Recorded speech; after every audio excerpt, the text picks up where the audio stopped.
Today's episode of This Week in Startups is brought to you by Mandrill, the best way to send transactional email from the people who make MailChimp. Sign up today at mandrill.com. And by ShareFile from Citrix, secure file transfer built for business. Visit sharefile.com, click on the microphone, and enter TWIST for a free 30-day trial. And by AWS Activate. It's easy to start and scale your business with Amazon Web Services. Check out free resources like one-on-one office hours with AWS Solutions Architects and much more. Learn more and sign up at aws.amazon.com/activate. Hey everybody, it's Jason Calacanis, and this is This Week in Startups. Today on the program, Farhad Manjoo is with us from the New York Times, and Amy Schatz from Recode is with us. We have a lot to discuss, including the CEO of RadiumOne, who has pled to domestic violence and battery charges, claims he's innocent, and got off, even though there's a video about him. Also, we're going to talk about net neutrality and Google's massive ambitions with their fiber project. And, most importantly, Tyler Crowley is with us. That's what it's all about, man. They said money is the root of all evil. What? Funny how it feeds my people. Yeah. We ain't gonna live like equals until we get the money, spend the money, and defeat you. Yeah. Money is the root of all evil. What? Funny how it feeds my people. Yeah. We ain't gonna live like equals until we get the money, spend the money, and defeat you. Hey everybody, it's Jason Calacanis. This is This Week in Startups, episode number 434. We've been at this for a while. Every Friday at 1 p.m. we do the News Roundtable, and today I have two amazing guests. Farhad Manjoo is with us from the New York Times. Farhad, your mom must love to hear me say that. She does, yeah. Good to be here. How's, is it month 2 now at the New York Times, or 3 now? It's almost month 3. It's fun. It's going well so far. I've been having a good time. Awesome. Well, welcome back to the program. And today, for the first time on the program, Amy Schatz is with us. She does policy reporting for Recode. Of course, you know Liz Gaines and Kara Swisher are on the program all the time from Recode. And now we have the trifecta. Welcome to the program for the first time, Amy. Thank you so much. It's so great to be here. And finally, Tyler Crowley is back. As early fans of the show know, Tyler launched the show with me, and he's been hanging out in Sweden, but welcome back. Thank you. Good to be back. Yeah. Okay, so we have a full plate of news, and we're going to get right into it. No plugs, no nonsense at the beginning. The story that is tearing up the internet in the last 48 hours is that RadiumOne, now RadiumOne is some kind of ad network or marketing ad network kind of thing. The CEO was arrested for domestic violence months ago. And it turns out that this person, his name is G Chahal, and I don't think I've ever met him, but I know people who know him. I might have shaken his hand at a conference or something, but he's had a couple of successes. He sold the company to Yahoo. He made a lot of money, and he was caught on his own video in his home in San Francisco, hitting and kicking his girlfriend 117 times over a 30-minute period. The video was not admissible because, like some horrible Law and Order episode, the cops didn't get a warrant or something, and because they were afraid he was going to erase it. This person, Chahal, has quite a reputation in the Valley. He's known as just a huge, no other way to say it, he's a D-bag. And he got off scot-free, but he's expected to have an IPO later this year. He's owns 51% of the company, supposedly, and the board of directors has not fired him yet. He putting everybody in a really awkward position, obviously, and the person who he beat up brutally seems to not be pressing charges, which means some people are speculating that there might have been some settlement. And last night on Twitter, he said he was not guilty and that the whole thing's blown out of proportion, and then he deleted all those tweets.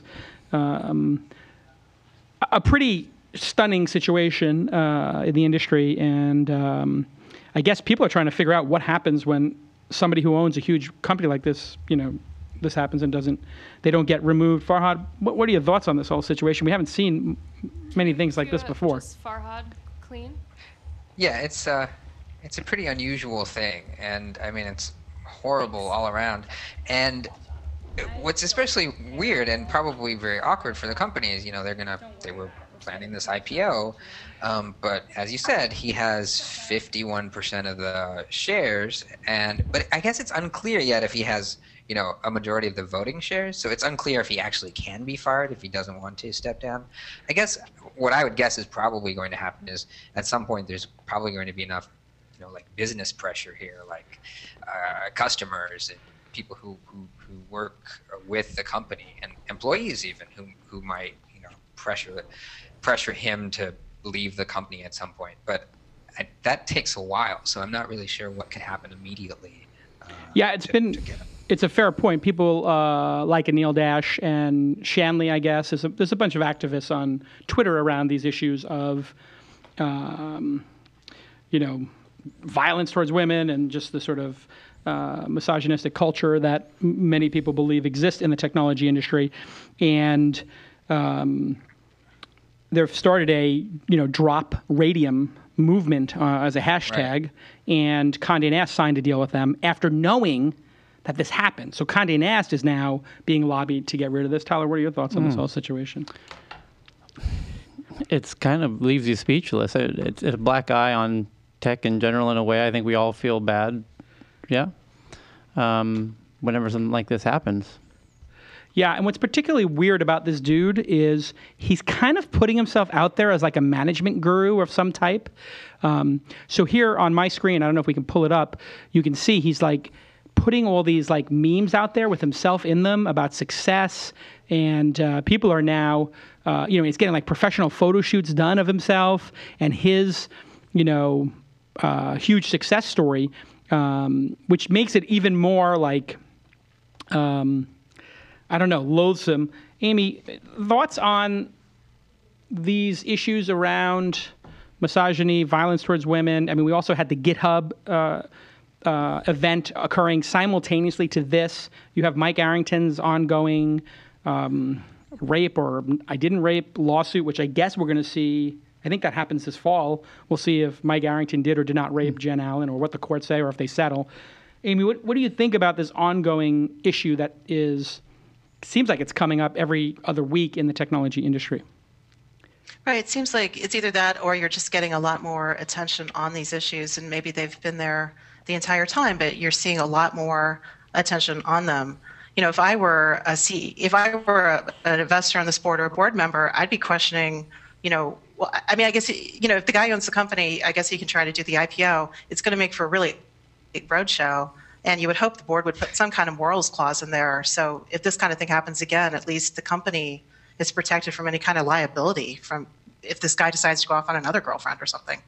Yeah, I mean, it's just incredibly loathsome. And the fact, I have to say, the thing that is particularly disturbing to me is that, for the last couple of days, you have heard nothing from the major tech publications. You've got like Huffington Post has sort of covered it. I think Fortune covered it. But I don't think there's been a peep out of TechCrunch. Recode didn't cover it yet, but Kara Swisher told me last night they are going to cover it. I think TechCrunch punted on covering it. So you have this, the technology industry doesn't really want to cover these issues. For whatever reason, there's a kind of a feeling in the tech industry that like, when these issues happen, let's not talk about them. Let's not rock the boat. Even the GitHub thing, people really didn't want to write about that all that much. And I think that perpetuates the culture. And then people like Anderson Cooper or TMZ or whoever the big media companies are that could cover this, the New York Times even, a lot of times they look to the tech press to do the first volley of coverage.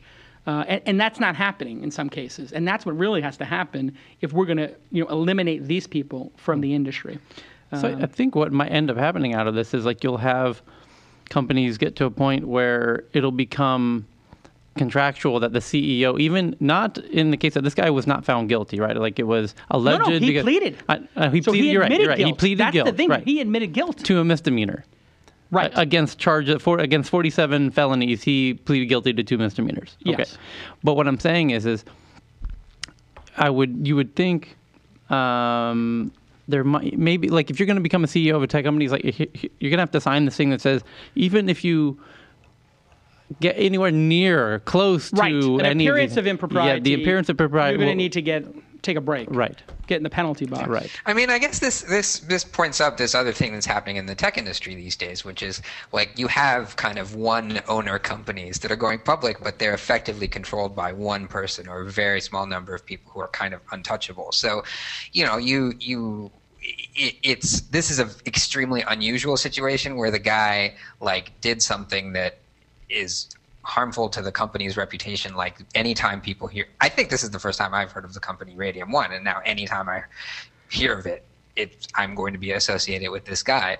But generally, you have more and more of these companies that are coming around, that are going public, that are controlled by a single person, a very small number of people who have almost all the voting shares, and you can't get rid of them if they do something terrible, outside of the business, or even if they just sort of have terrible business performance. It is a sort of issue because you now have Larry Page, obviously, and Sergey control Google, obviously Zuckerberg, Sean Parker, right. And made it essential. Essentially, I think actually Sean Parker started this whole trend because he got kicked out of Plaxo, and he sort of forced his will upon Facebook to say Zuckerberg will be in charge forever. And even Mark Pincus had it, and in that case, Mark, I guess, voluntarily walked away when things hit a rough patch. But this is sort of an issue. Anyway, let's move on to other issues, and I just want to say, like, if somebody has this videotape of him doing, because now he claims he's innocent. If he claims he's innocent, my message to this guy is, gee, but put the videotape out if you're so goddamn innocent, right? If you're innocent, put the tape out. And I ask people, like, please send me the tape or whatever. Like, if you are the prosecutor in this case or anybody who's involved in this, like, for the love of God, leak the tape. I mean, I don't know if it's illegal to leak the tape or if it's the government's property now. I don't know what the rules are around it. You could do a Kickstarter campaign for the Well, I mean, I think tape. that there's a journalistic imperative that this tape come out. So if, somebody who's hyper-aggressive like a Gawker or a TMZ were to pay for it and get it out, I think that'd probably be a good thing. And, if the tape does come out, there is something around even copyrighted material, if it's in the public interest and, it's a story, it is fair game. So I do hope that this comes out. All right, let's get into other topics. Throttling the internet, new FCC rules could allow for a fast lane. We've been hearing about this for months now, and actually it's been an ongoing thing for years, which is net neutrality is how we built the internet, and now apparently, and it's been very confusing for me, because one day I hear everybody going crazy that the FCC is going to allow an HOV lane, a fast lane for some people, and instead of net neutrality, where everybody gets the same access, and this fast lane would allow ISPs to charge big companies for clear, fast service. So Disney, Netflix, Google, YouTube would say, hey, we get to the home fast. And then if you're starting your YouTube competitor or the next video startup or the next thing that requires a lot of bandwidth, you're going to need to get an extra $25 or $100 million in venture capital to pay all these people off, or else your service is not going to be competitive. In its 2010 rules, the FCC warned against exactly this kind of arrangement. So what is this going to mean for consumers, and what about the smaller startups, Amy? I know you've been covering this, and if you could explain what the FCC statement was as well, because I read it and it seemed like, oh, everything's cool, but then people are saying, no, don't. It's not cool. Is it cool or not, Amy?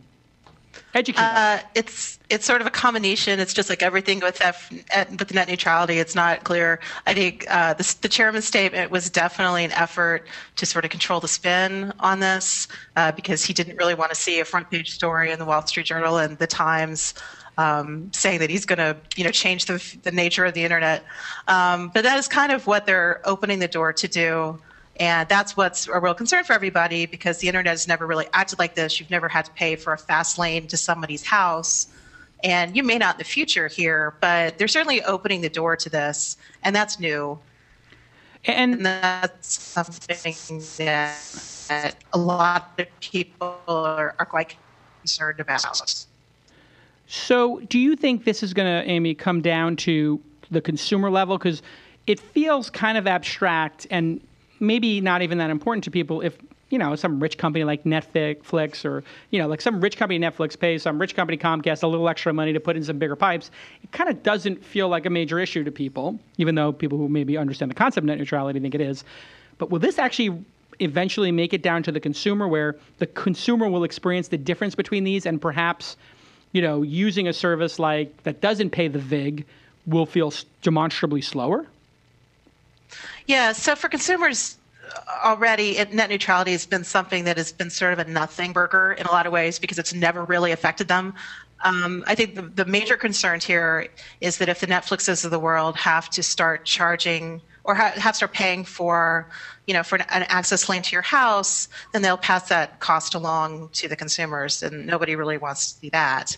And but I think in general, unless you're talking about gaming or video streaming, most people don't really need to have instantaneous access over their internet lines. So it's not really something that would affect them.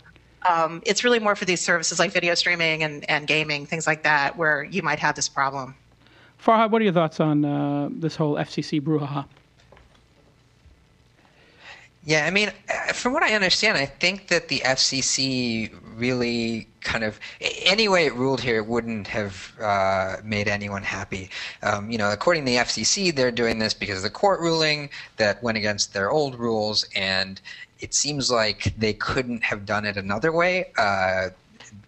But maybe I'm wrong there. I think one of the interesting things here is that the sort of network neutrality fight has gotten bogged down to this fight between basically, people like Netflix and Comcast, huge companies that we all think just have a lot of money, and so it's hard to pick kind of an upstart side in this. And so I suspect these rules will go through, and people won't notice a big change in their internet connections. It'll probably hurt startups most of all, but it's hard to side with the startup that hasn't been invented yet, right?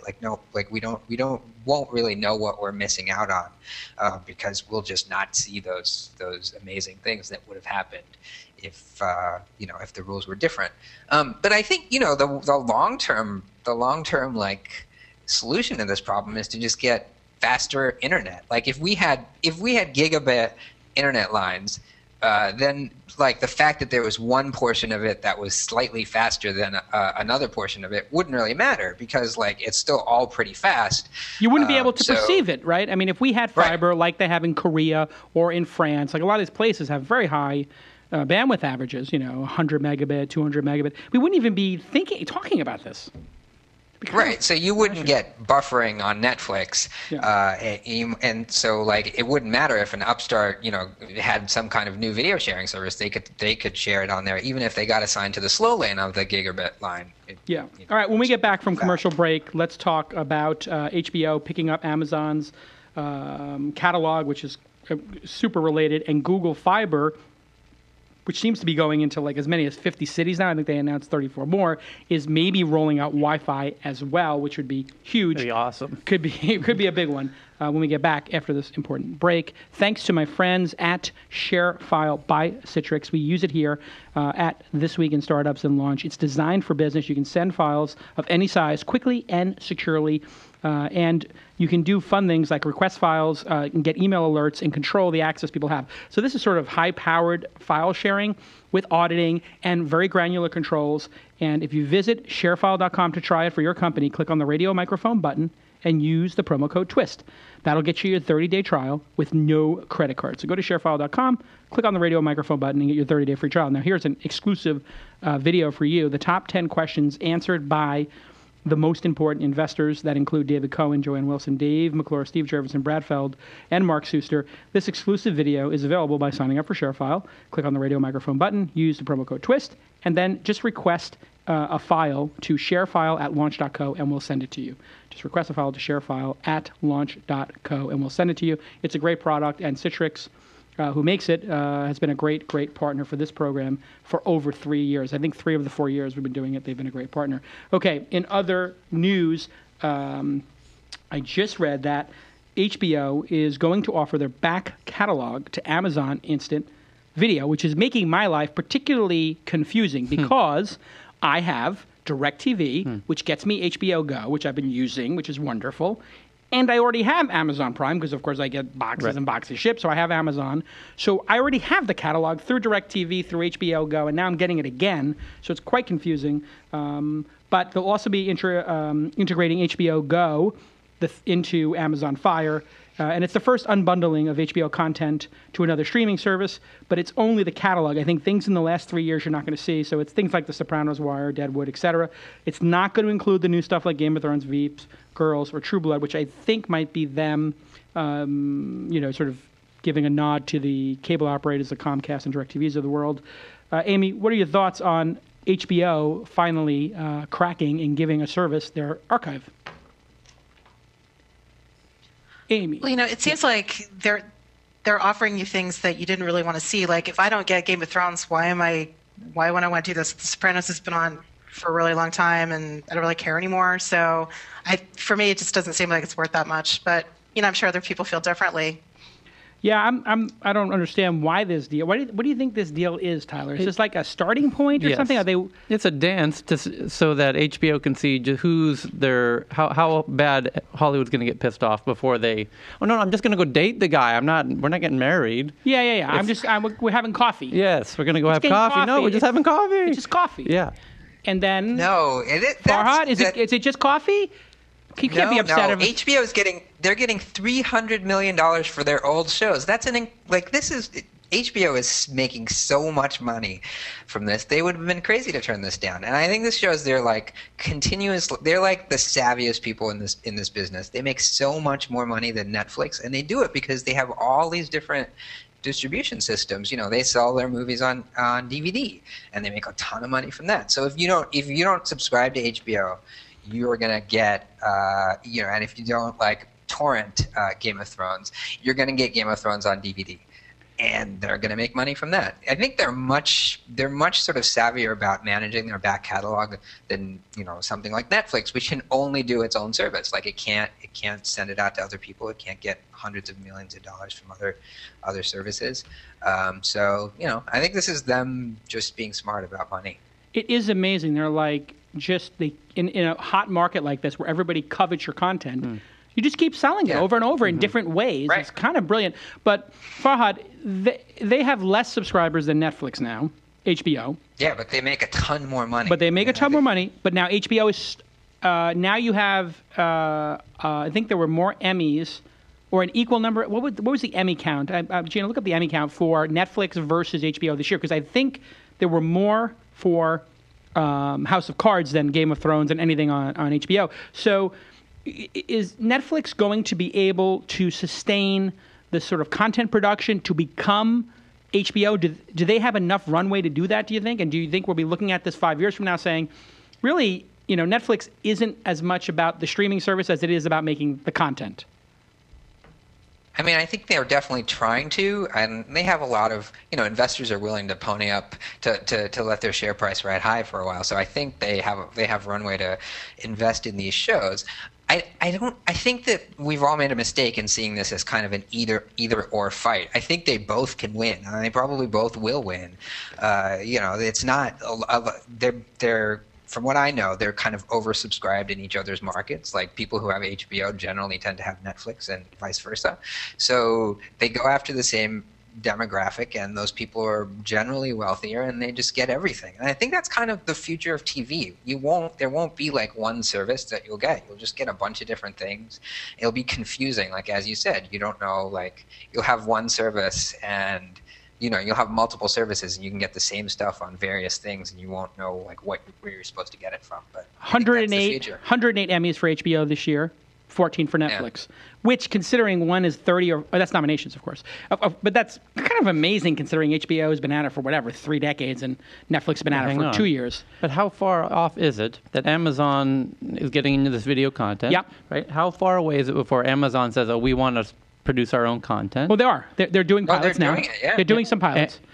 And I mean, but that's the dance with the devil that's going on, and all like between Amazon, Apple, Netflix. When does HBO see Amazon, Amy, as a competitor, not a distribution partner? Do you think, or will they? And why isn't the other question, Amy, is why isn't HBO available direct yet? Because how many more people? They have 30 million people subscribing to HBO, Amy. How many more do you think would just cancel Comcast or whatever cable they have just to get HBO direct?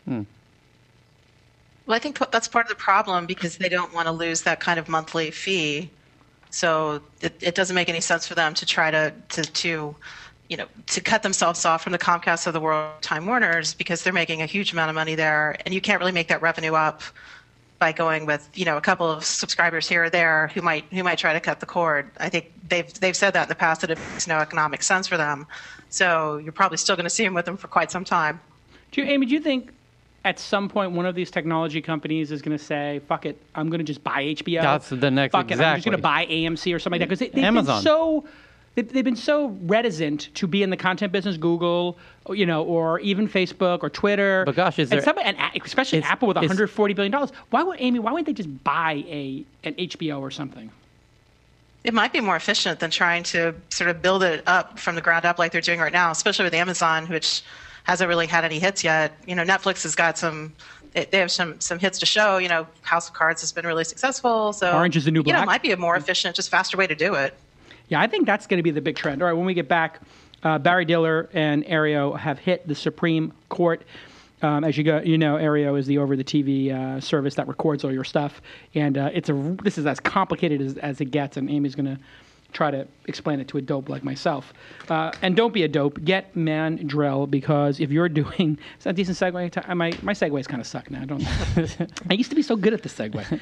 And speaking of the Supreme Court, a supremely good service like Mandrill you need to use if you're a startup or even a bigger company. Transactional email is critically important. We use it here.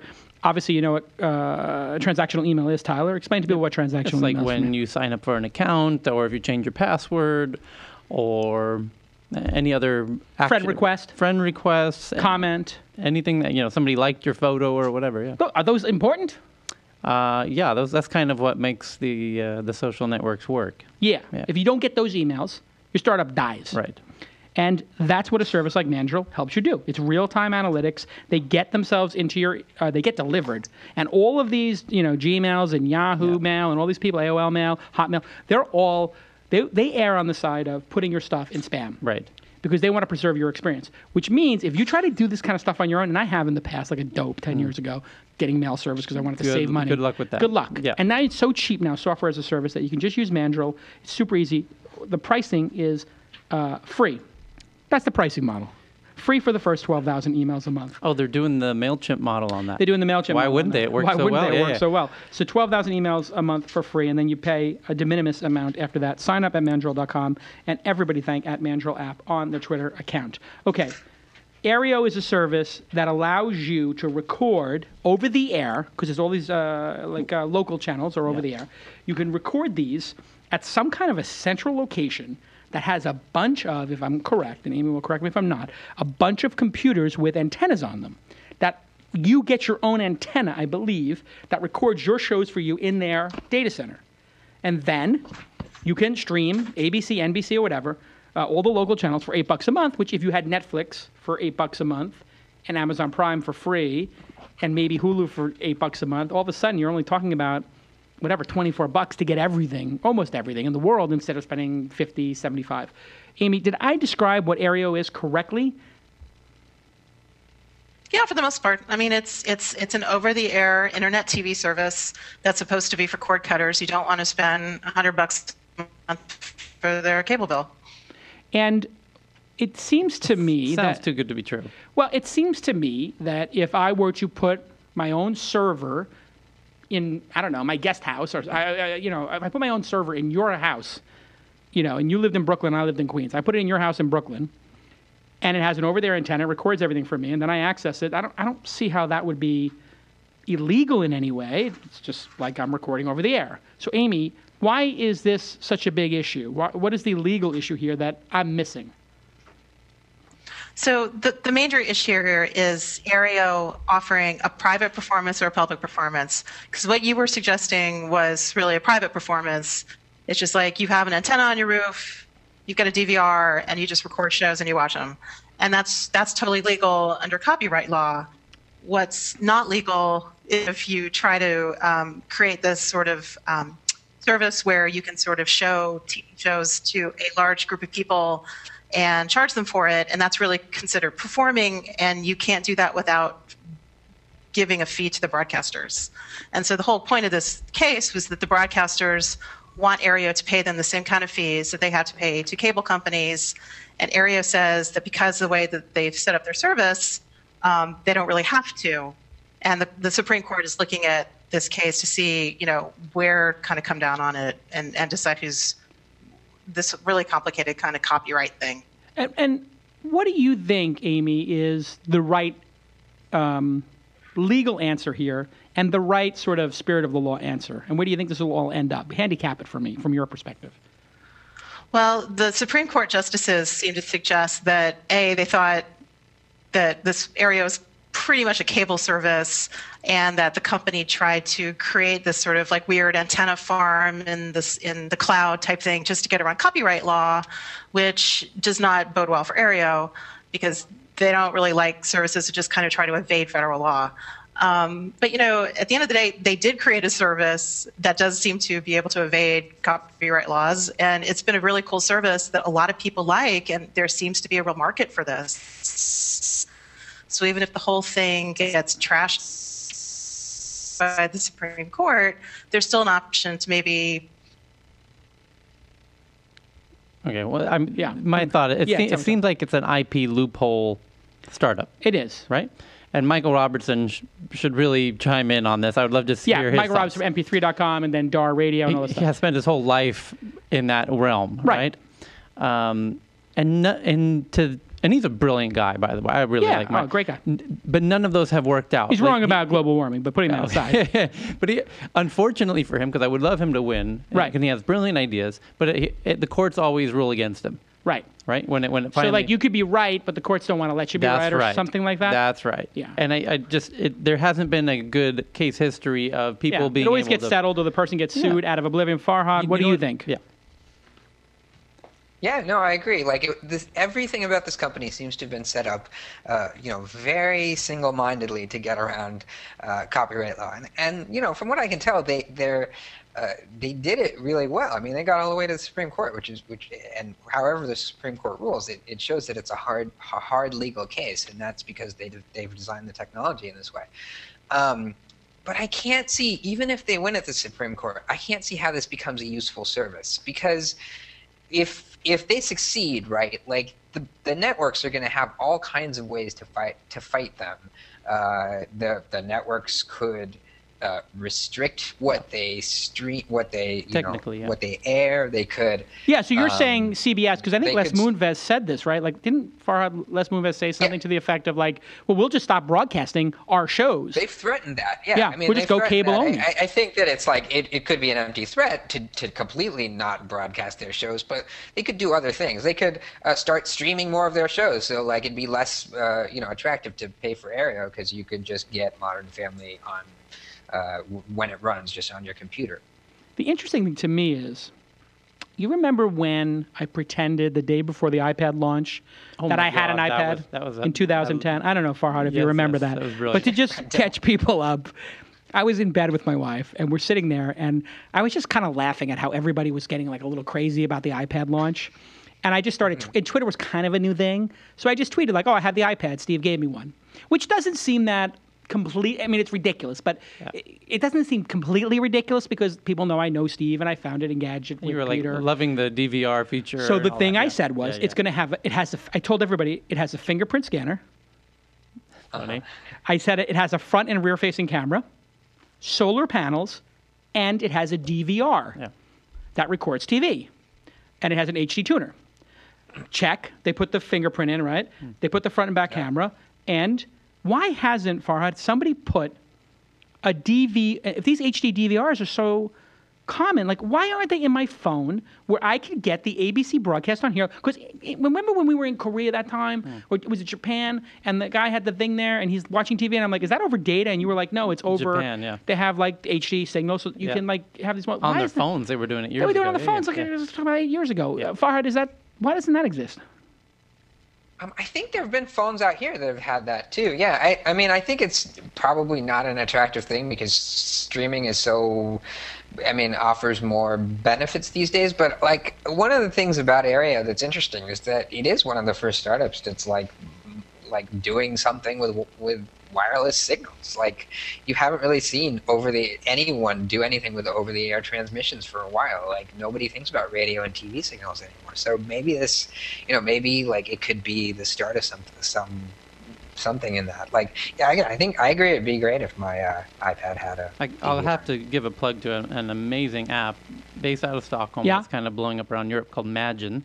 Like Imagine without the correct. Magine, and it's one of the coolest apps I've seen in a long time, where you not only get to watch all the terrestrial kind of air channels, but you can watch them in the past. So you kind of, it's like, the interface looks like the TV guide. And Yeah, then I'm pulling it up right now. You scroll backwards in time. Right. And you can watch a show from an hour ago or 2 hours ago or 3 hours ago. Instead of just the show that's playing live. So That's interesting. Yeah, it's very, very interesting. Fascinating. But they spend, because a friend of mine does business development for them, they spend an incredible amount of effort doing the deals with these TV channels to get the content, the rights to their content. Hey, Amy, if you're back, can I ask you a really just basic question? Is the Supreme Court qualified to give a ruling on something as technical as this? Or are they just too old and they don't understand technology to give the right decision, in your estimation? It doesn't matter whether you think they're too old or not. They're the Supreme Court. They can do whatever they want. Right, but I'm just saying, you of course they're going to do what they want, but do you think they actually understand the issue is sort of my point, to phrase my question better. Some of them do, actually. Who's the smartest person? Sonia Sotomayor was asking some very intelligent questions about Roku and how this was different than a cable service. Several of the other justices, John Roberts, they clearly understood cloud computing. They understood the implications for that. So, yes, some of them are very, very old, but others are still middle-aged and still kind of get technology to a certain extent. Now, what role? I was reading the arguments, and it seemed like it tracked with age. Like the younger justices seemed, and they seemed savvier than I thought they were going to be. So I think it's kind of like a bad cliche that they're unqualified to rule on this stuff.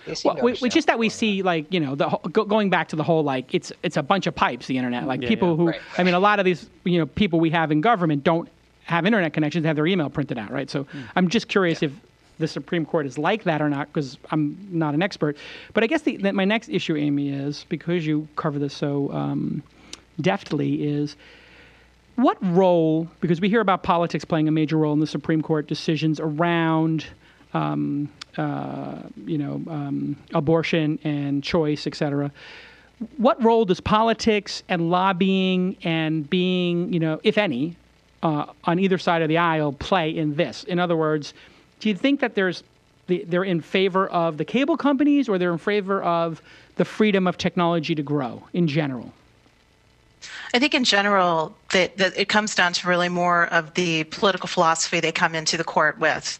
And so conservative justices tend to take a more pro-business view on some of these issues than some of the Democratic justices. It really comes down to that. People don't really lobby the Supreme Court in the way that you would Congress or the White House. You do offer briefs and you try to make your case, but it really does come down to more political philosophy. And especially on some of these cases that are really technical, involving copyright law and stuff like that, it doesn't really come down to politics in any way. It's not really; these aren't really hot button issues. They're really technical and kind of dorky. So it's not like an affirmative action case or an abortion case where this gets really hotly debated. This is copyright law, so you got to take it with a grain of salt sometimes here. Yeah, it's a fascinating sort of that it never gets to none of these internet issues ever get to the Supreme Court in my experience. I have people all the time ask me about fair use, right? Image use and clips of stuff. And it's always like by the time these lawsuits get anywhere near the Supreme Court, some kind of settlement is reached. I'm thinking the only other one I can remember, did the Viacom YouTube make it to the Supreme Court, or was that just like a state court, settled. Amy? I know it's eventually, no, they lost it. I can't remember. Yeah, I can't remember exactly, but it doesn't seem like do many technology issues actually make it to the Supreme Court, Amy? A lot of the patent issues make it there. Yeah. They don't like to take on a ton of technology issues. They'd prefer to have the lower courts handle some of these things. But frankly, they don't take a lot of cases to begin with, so it may not just necessarily be a tech issue. It's just they don't take a huge number of cases every year, but they do like to take cases like free speech and stuff like that. And so some of these tech issues like fair use don't really get up to that level for them. All right, let's go to our Bing launch of the week. This is where we review 3 things that were launched this week, and we pick which one, and everybody's got a different perspective. They pick which one people think is the best launch of the week.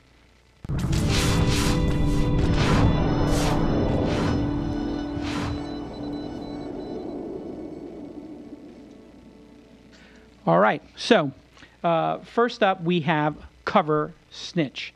Automatically tweets the conversations in lamps that over here, two artists have built a listening device that tweets what it hears. You can play the video clip while I talk, I guess, using a Raspberry Pi, which is that little like sort of computer on a chip, a microphone, public Wi-Fi. The audio gets transcribed and then automatically gets tweeted out. This is a art project that these guys created to sort of give people an idea of what life is actually like, given what's going on with, given what's going on with the NSA. So here he puts the light bulb in. Now it's recording every conversation and posting it to Twitter in real time via the light fixture. This is obviously super disturbing and incredibly awesome in some ways to watch this actually occur. Like, this guy is walking into a bank, I think, and the audio streamed to, oh my God, it's streamed to Amazon's Turk, and then people in real time, I guess, tweeted out. This is incredible. Okay, so that's our first. Fahar, what do you think of this art project? And so the point is to like point out surveillance, or sort of what surveillance can pick up? Like, I don't understand why. Like, don't people know that already? I guess they do, but I guess the point is to terrify you at how easily this was done. What do you think, Tom? It's performance art terrorism. Right. Yeah. Seems more creepy than like making a point. Amy, what do you think? Yeah, I don't understand what the application is. Like, is this like a nanny cam type thing, or like where do you put this thing where it's ever going to be appropriate? Yeah. I mean, I can understand the entertainment value, but it's super creepy, and I can't imagine where you put it. Yeah, it's not intended for home use. It's intended strictly as an art project to get people thinking. Our second project is from Stanford, a 3D printed circuits that are plastic pieces. The project hints at a future where much more stuff than dinky modeled plastic toys can be 3D printed at home. The Rabbit Proto prints conductive ink, which can stand in for circuits. Even did this with peanut butter to prove that it can work with different types of materials. And here you go. You can see these circuit boards being put together, and these are all 3D printed, I guess. And this points to some kind of future where, I guess, your phone is going to be printed at home. What do you think, Farhad? That's pretty cool. I mean, it definitely seems more useful than the other one. I wonder like how complicated the circuits can be, and whether you could actually do, like whether it'll allow people who don't have access to this stuff to come up with completely new stuff, or if it'll just be kind of like gimmicky, like a science project set or something. I think that's exactly right. But as we've seen, we went from like printing little tiny, not useful plastic trinkets 3 or 4 years ago with the MakerBot, to now you can kind of print something that would actually kind of fit into like a replacement part or something like that, or maybe something useful. So maybe this will get there. That rate of progress is not so inspiring, though. Yeah, it's like 5 years between like every incremental thing in 3D print is 5 years. Veronica Belmont and I, when we were doing those shows back in the day, we went to a place in Santa Monica in 2007. Right. That had a 3D printer the size of a refrigerator. Mm-hmm. And they made a little. They're like, oh, what do you want to make? Okay, well, we'll make this little toy. And they made a little toy, and it's. They made you a keychain. An ugly keychain. Yes, the same kind of stuff you see today. And it's like, what? That was 7 years ago, and this is like the next. 7 years is a long time. You think 3D printing would have found some more interesting things to print in 7 years. Yeah. All right, here, let's start the last one, and we'll get Amy's comments on this one. This is the Ion Light, a music detecting mood light with Bluetooth low energy. And they raised their $54,000 goal. And it has a built-in microphone which reacts to sound, including a rave mode for intense beats. It can change color, respond to alerts, weather patterns, and more while paired to a phone, building out iOS apps. Amy, what do you think of this rave light? The thing that is, to me, it sort of like reminded me of those like little like daisies, like the little toy that you put in front of the radio and then it starts dancing around. So it's kind of cool. I mean, I could see it at a party or something, but I don't know how much they're going to charge for this thing if it actually works out. But it seems kind of cool to me. Yeah, I kind of want it. Like, having been in the Sahara tent at Coachella for the last weekend for a ridiculous number of hours and watching Skrillex and all these other crazy people. Like, that was quite an experience. Tyler, you had something to say? Yeah. At an event I did in Stockholm, some Spotify did a hackathon, and the team that won that hackathon did exactly this. And it was Spotify engineers who they made with the Philips lights. Yeah. What's that system called? Where you get these colored... Hue. Hue, yes. Hue. They rigged a Spotify API to Hue and made this in 48 hours or whatever. It was very cool. It's like $150, $200. I can see people being into this. All right, so let's get to it. Which one was your favorite, Farhad, and why? I think the ion lamp was my favorite. I mean, I don't love it, but it does seem like, I don't know, it seems kind of cool, and it seems like something people would use. And Amy, your favorite of the week? Yeah, I have to agree. That 3D printing thing seems awesome, but I have no idea what I would ever do with it, and the lamp just freaks me out. So. And Tyler, do you have a favorite here? I like the music-sensitive lamp, yeah. Yeah, I'm going to go with the emo lamp as well, although I have to say I think it's a week. I think it was a week. A week? A week. It was a week for launches. I'm not super impressed by any of these. All right, coming around the back end here, we're almost done. After this, Google Fiber. Here we go. Google seems, and this is from, I guess the information had this, that Google might be plotting a plunge into mobile phone services.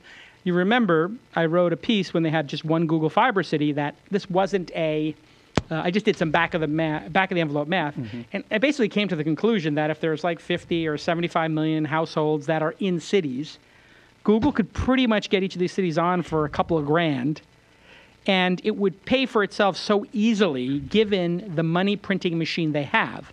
So I basically said, this is obviously a takeover plan, and of course, sometimes I'm right, and it's 50 people. Now they have 50 cities. But what I also said was, if you have all that fiber and you're giving it to people at a discount, then they also invested in this little tiny company called Phone, right, from Spain, FON, I think it was, which allows shared routers.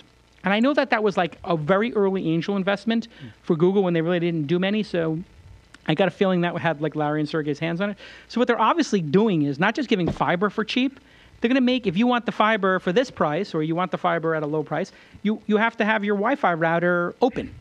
And then everybody, when they type in the word Google, anywhere they are, everything else is blocked, but all the Google services are free. And if you have a Google login through Google Apps, it comes with the automatic access to that. What do you think of this theory? They're making their own Farhad. net neutrality issue. Yeah, they're just saying, oh, net neutrality, fuck it. Yeah. Boom. They're going nuclear. Yeah, I mean, I think this is the long-term win for Google, for internet companies over this net neutrality issue. Like, they need to create some kind of like third pipe, some third way into your home that's super fast, that has their own services imprinted all over it, and that they control. This also those balloons, the satellites, the planes Project Loon. Yeah, exactly. Yeah, and the drones. But no, and Facebook's planes, all that stuff. I think that's their long-term goal, to get around the telecom companies. 1,000 megabits. What do you think of this strategy, Amy, of Google saying we're just going to go from your house to our servers? And are there legal issues around that? Do you think that's at some point the FCC is going to be like, hey, you have too much power, Google, to be doing everything? Or is the FCC going to be totally stoked that there's a new player who is agnostic to how much it costs, or just doesn't care, was a better word. They don't care about how much it costs to put each home on, because Verizon seems to actually care how much it costs to put a home on. Right. The FCC would be really grateful to have another competitor in the wireline or wireless internet market. The FTC, the Federal Trade Commission, may not be as excited about it simply because of the privacy implications on some of this, especially when you're trying to target mobile advertising to consumers in a way that Google has been doing, and to the extent that these plans can help them do that even more. That could be a concern in the future. Yeah, it's interesting because it does seem like Google is collecting. They just had a change to their terms of service now, and maybe Amy, you could educate me on this a little bit. But the terms of service now for Gmail are, if you email into Gmail, not just if you're a Gmail user, we're looking at everything. And we're going to, so you email me, Tyler. My understanding of how this will work is they would know who you are. They know that you're emailing me. They know the contents of your email without knowing specifically what it is.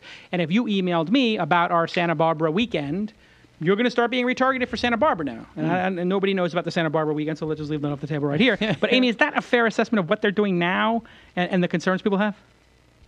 Yeah, pretty much. I mean, I think the concern really is that consumers don't understand this is happening, and it creeps a lot of people out when they start getting these really targeted ads. And that's something that eventually kind of trickles back down to Washington, and lawmakers start looking at whether they need to sort of stop these sorts of practices.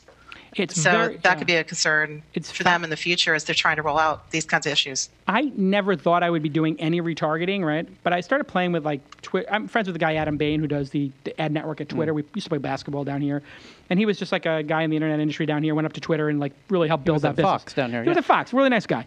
And anyway, so I started playing with the ad network, and then I see on Twitter you can upload your mailing list. So I could take the mailing list of everybody who was at the launch festival, or thousands of people who Gina has curated who are on the This Week in Startups emailing list. I could upload the This Week in Startups email list to Twitter or Facebook, and then they would match it to their users, and we could take this episode and show it only to those people who have already given us their email address to remind them to watch the show. When you do that kind of thing and you're marketing to your existing people, it is supposedly, a magnitude 10, 20, 30 times more effective. This is kind of game-changing, and it's kind of scary to me that I'm uploading my email list that they gave me to Twitter to retarget people, but it does seem kind of awesome. What do you think of this whole retargeting, and from a consumer perspective, especially, Farhad? I always find it creepy when I'm retargeted. But that's only when I notice. So I think that when you notice, that's kind of an advertising fail. Especially once you've decided you don't, want to buy that pair of shoes, and then the shoes follow you around the internet. But then, as these systems get smarter and they kind of can figure that out, and then sort of retarget you and you don't even notice, get into your subconscious. I think that's the ultimate sort of goal of these systems. But so but from what I hear, it's precognition, extremely right? effective. Precognition. Yeah, exactly. We want to get to Minority Report levels of precognition, which are you return those shoes and you looked at another pair, and now we can anticipate that you didn't like, right, the Doc shoes, and now you're going to go for whatever shoes, and you're going to get your Oxfords and whatever. And now with Google having satellites and Android, they're going to know, is it possible that Google would know that I'm in a shopping mall on my phone, because my phone has GPS? And is it possible that Google right now or in the future would be knowing I'm in the mall, and then when I start doing searches while I'm in the mall, or knowing that I had been in the mall, and even maybe with beacon technology, knowing exactly where I am in the mall, that I was at the Disney store, would they start showing me more Disney ads, Amy? Is it up to that point yet, that they would correlate the data from my mobile phone to retargeting later? If they have the IM client in Android, wouldn't they know you were texting with your wife the day before, go buy some shoes at this store? Disney store or something? Yeah. How far is this going, Amy? Do you know? And how do consumers even know? What do you suspect? Yeah, I don't think most consumers do know, and I don't think any of us really understand this. They're not really providing a lot of information, or if they are, we don't see it. Yeah, see, this is the thing that I think the government's got to get on. That and the native advertising nonsense. I can't tell on Gawker or BuzzFeed half the time, and I'm a publisher. I haven't built a lot of publishing brands. I can't tell sometimes. I click on something, and then I'm like, wait a second, this kind of reads like an ad. And then I'm like, oh my God, it is an ad. I see the little tiny note. Are they going to come down on that, Amy, the FTC, about this native advertising stuff? Because it's very confusing to me. Yeah, they are looking at the behavioral advertising stuff and this native advertising, and it's something that, they're not, it's going to take a while for someone to get something done on it, but they are looking into it. And so we'll see if they come up with any kind of rules. What do you think of this native advertising stuff as a journalist, Farhad? Yeah. It bothers me. I mean, it's I can't say too much about it because every publication I've worked for has it. So I'm not really sure whether there's a way out of it. And people definitely see it as the the new wave of advertising, the new kind of way of making money. But I can't see like how it often seems like the way it works is by, as you said, like tricking people into thinking that they're not reading an ad. So that's its effectiveness. Like you think you're reading actual copy, but you're not. Tell me a story that you heard, Fahad, about a journalist and or a publication where the line was blurred too much. Like, I mean, certainly you talk to a lot of journalists, without giving us the name of the publication, could be one you worked at, could be one you know of, where the journalists were sort of dragged into the native advertising space. Have you seen that or heard about that from your friends and colleagues? I have heard about that. I mean, there have been stories about it. Well, give us a peek under the covers here. I've heard about it. Yeah, give me a peek under the covers. Like, take us into the inside baseball. What happens? Like, a publisher comes down and says to the writers, like, hey, listen, we got this big, huge contract. It's Mercedes, blah, blah, blah. I need one of you, word monkeys to go make me a copy for this. And if you don't like it, there's the door. Is that what happens? Or No, is it more it's subtle? not. No, I don't think it's that explicit. Like, what often happens is like there's a side of the business that's like the native advertising writers, and those people do that kind of thing. But then like the way that it affects the other side is that like if you have a terrible story about Mercedes, like do you run that at that point? Do you feel that people feel under? Do you think that at the average publication today, people feel under pressure to not piss off the advertisers? No, I think the general sense at most publications these days is to just publish. It's like it's the opposite. It's to just keep publishing. It's like the pressure is to just publish all the time. I think that's the major kind of thing that's ruining. Yeah, exactly. That's the thing that's ruining it, actually. All right, now there's a last question here. Now I want a really honest answer. Do the native advertising writers get paid more than the regular journalists, and another second question, do the real journalists look down on the native advertising word monkeys and not go to drinks with them afterwards, or think that they're kind of like idiots? What is this? What's the truth? Yeah, I have never like. I don't ever hang out with the ad people, so I guess that it tells you that answer. But I stay at home. I work at home. See, that's the thing I've learned is like with all this advertising stuff is like the real journalists, like they hate the advertising people. They don't like the salespeople. They put them in a different place, and then those salespeople always try to like come over, and they're like, "Hey, what's going on?" And you're just like, "Get the fuck out of here!" Like this was a whole plot on the Newsroom? HBO show Girls. Yeah. Oh right, they did that whole plot point. Yeah. Amy, what do you think as a journalist about all this native advertising nonsense? Like, I know Recode, Kara Swisher and Walt Mossberg are not going for it, but what are your thoughts from your friends and colleagues about this? Right. I mean, it's a pure advertising product. And, I don't know about the Times. I was at the Wall Street Journal before this. And I think they've started recently doing this, but, those are not writers that are in the newsroom or writers that anybody ever sees. I think a lot of it's actually freelance.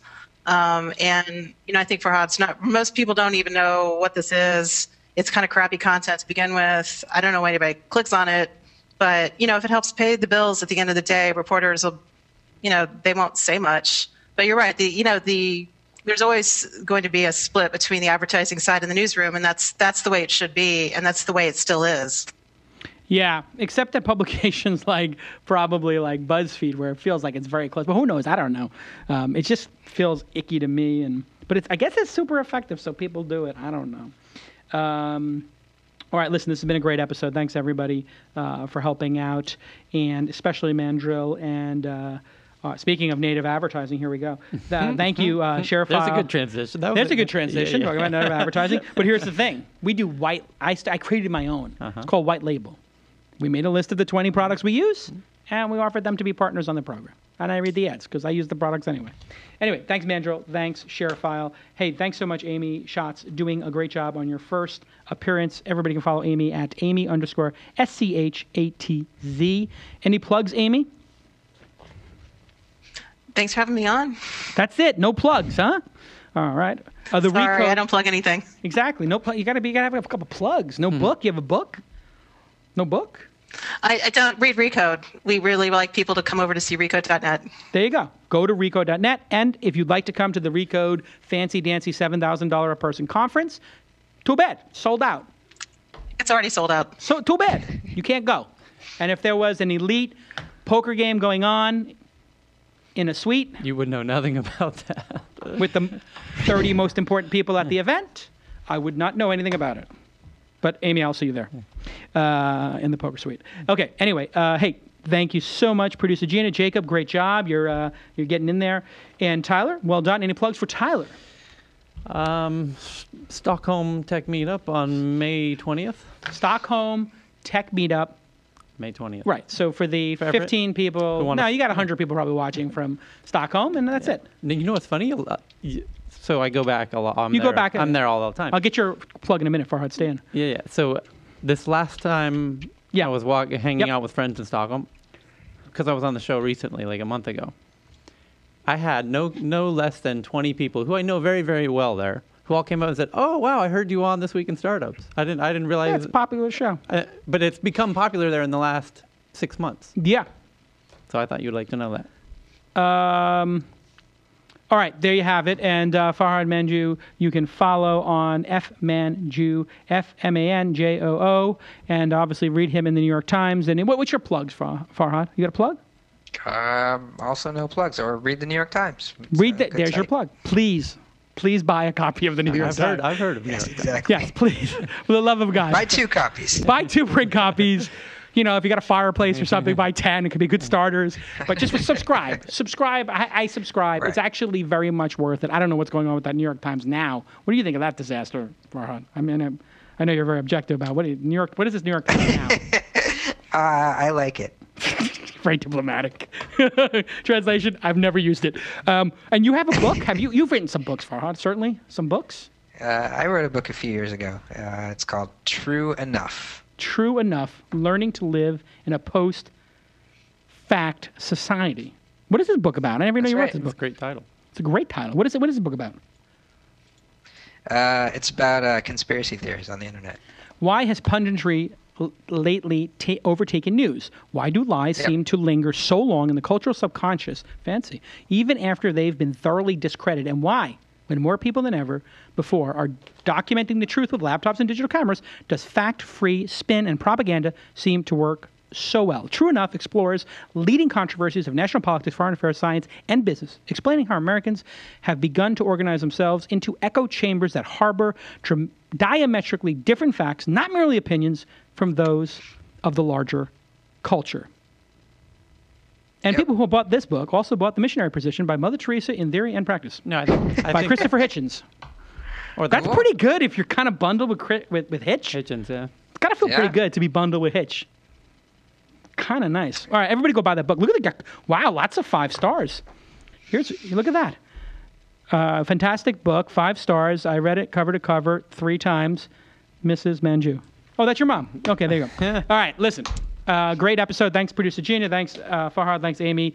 Thanks, Tyler, and everybody else at The Launch and Company. And to the guy from RadiumOne, kill yourself and just release the tape. Stop being a G-bag. Like a D-bag, but a G-bag? Yeah. He's just a huge G-bag. I have to say something before you go. Who's that, Gina? This is producer Gina. Oh, producer Gina's here, yes. Oh, I'm not supposed to say kill yourself, sorry. You're not supposed to say kill yourself. I apologize. That's number 1. And we missed a part earlier at the beginning of this discussion, which is there's a strong case to be made for not releasing this video, to not victimize this woman any further, to have her torment be shown all over the internet, to perpetuate this kind of violence. For those crazy people out there who want to lionize this G-bag, as you called him earlier. Yeah, Tyler. That's a fair point. It's a fair point. I wonder if they could, And it's interesting. They could pixelate. They could, but I mean, it could be traumatic for her for it to be out. I understand. It's like your point. It's like this person now has to live with everybody having seen her be abused. Yeah. So I would say, you know what? I take it back, Amy. I'm sorry, Gina. You're right. I probably shouldn't ask for it. I'm thinking about social justice, but I'm not thinking about the victim maybe enough. I don't know. That's a difficult question. I bet you producer Gina and I will be talking about that over coffee after the show. All right, listen, great job, producer Gina. You're crushing it. Great guest. And we'll see you next time on This Week in Startups.